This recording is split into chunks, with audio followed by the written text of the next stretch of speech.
যদি কোনো বোন বাপের অংশ বাপের সম্পদ দাবি করে অথবা সেখান থেকে নিয়ে নেয়, মনে হয় সে সবকিছু নিয়ে গেল, এখানে আর তার কোনো কিছু। পরিতাপের বিষয়। এখানে আমাদের অবশ্যই চিন্তা করতে হবে।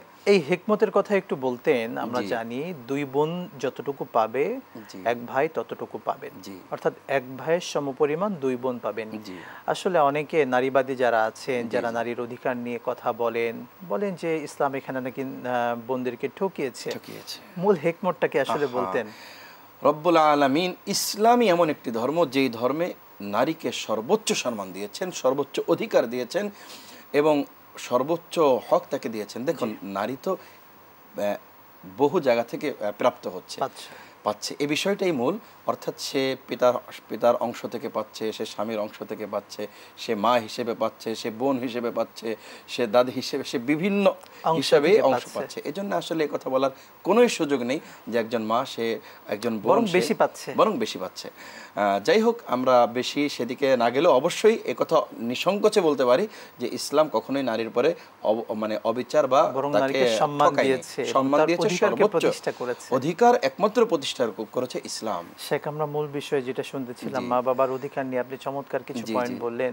যদি এই পয়েন্টে বলতেন, আমরা দেখেছি অনেক মা বাবা ইন্তেকালের পরে অনেক সন্তান বাবা মায়ের হয়তো লাশটা রেখে দিয়েছে, দাফন হতে দিচ্ছে না। এক ভাই এসে বাধা দেয় যে আমার সম্পদ যদি বুঝিয়ে না দাও তাহলে আমি বাবার লাশকে দাফন হতে দেব না।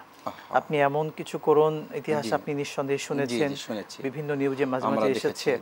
আসলে এই যে নির্মম ইতিহাসগুলো আমাদের সমাজেই তো হচ্ছে, যদি তাদের উদ্দেশ্যে কিছু বলতেন। দেখুন, আমি এখানে আরেকটু যোগ করতে চাই। আসলে এখন আমি পিতামাতাকে উদ্দেশ্য করেও কিছু বলতে চাই। আল্লাহ পাক যাদেরকে সন্তান দিয়েছেন, সন্তান আল্লাহ পাকের অনেক বড় নিয়ামত। এই সন্তান আমার দুনিয়াতেও কাজে লাগবে, আখিরাতেও কাজে লাগবে। এই সন্তান যাতে কাজে লাগে, এই সন্তান যাতে আমার জন্যে রহমতের কারণ হয়, এই সন্তান যাতে আমার জন্যে বরকতের কারণ হয়, এজন্য প্রতিটা পিতামাতার কিন্তু একটা দায়িত্ব রয়েছে। আমি যদি আমার সন্তানকে আদর্শ সন্তান হিসেবে গড়ে তুলি, আমি যদি আমার সন্তানকে একজন দায়িত্বপ্রাপ্ত অর্থাৎ নেক আল্লাহওয়ালা হিসেবে গড়ে তুলি, এই সন্তান কখনোই আমার লাশকে ফেলে রেখে সে সম্পদ নিয়ে কখনোই বিবাদে জড়াবে না। শুধু তাই নয়, দেখুন, আমরা তো মিডিয়ায় অনেক সময় আলোচনা করি, মিডিয়া লক্ষ্য করি, আমাদের কাছে তো এমনও সংবাদ আমরা দেখেছি অত্যন্ত দুঃখজনক যে এক ভাই ফোন দিয়েছেন যে আপনার পিতা শেষ মুহূর্তে আছে, যে এখনই ইন্তেকাল করবেন, আপনাকে দেখতে চাচ্ছেন।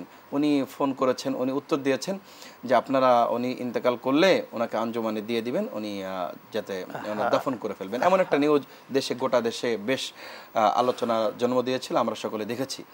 তো এমনটা যাতে না হয় এজন্য কিন্তু আমাদের করণীয় আছে।